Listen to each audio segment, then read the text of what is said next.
The spotlight falls on former President Jacob Zuma's corruption trial this week. This comes after his arrest, which made headlines. The former president is now behind bars, serving a 15-month sentence for contempt of court. Following his arrest, sporadic pro-Zuma protests broke out, which escalated into looting and violence, mainly in KwaZulu-Natal and Gauteng. Now back in court for his corruption trial emanating from the arms deal procurement between 1998 and 1999, his foundation wants Monday's hearings not to be virtual. The legal team of President Zuma is ready for the trial on Monday, 19th July. We want to also confirm that we have a problem, the lawyers have a problem to deal with this matter on a virtual hearing as directed by the court.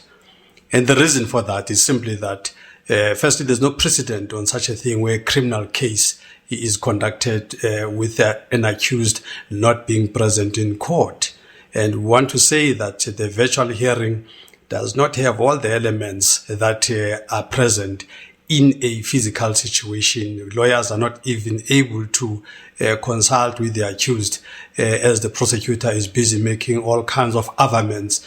The former president has since pleaded not guilty to all charges.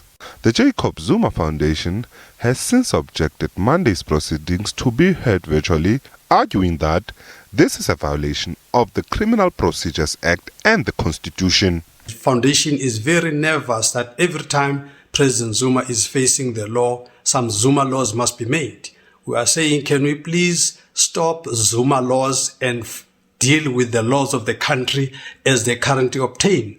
Both the Constitution and the Criminal Procedure Act are very clear on this matter.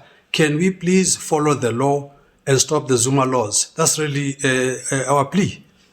Political analyst Dr. Ralph Matega believes this trial will test the strength of the country's legal system. Unfortunately, the issue of Mr. Zuma has become such that it is going to test the strength of South Africa's legal system, the strength of the country's commitment to the principle of the rule of law. If suddenly Mr. Zuma is given a way out, that will certainly raise issues about the strength of the rule of law. But at the same time, we also need to note that Mr. Zuma is a person, is an individual. He's entitled to free and fair trial, and he has got all the right to challenge whatever he's challenging, as long as it is done within the law. Meanwhile, as the two provinces are still dealing with the aftermath of the violent unrest, Police Minister has announced that more arrests are looming. There are other names that have been given to the security forces. Unfortunately, we are not going to be able to name those people until they are arrested and come to court. But it looks like in as soon as tomorrow, those names will be put on the public eye. Monday's proceedings will deal with an application by former President Jacob Zuma's legal team for the recusal of the Chief Prosecutor Billy Downer for allegedly leaking information to the media.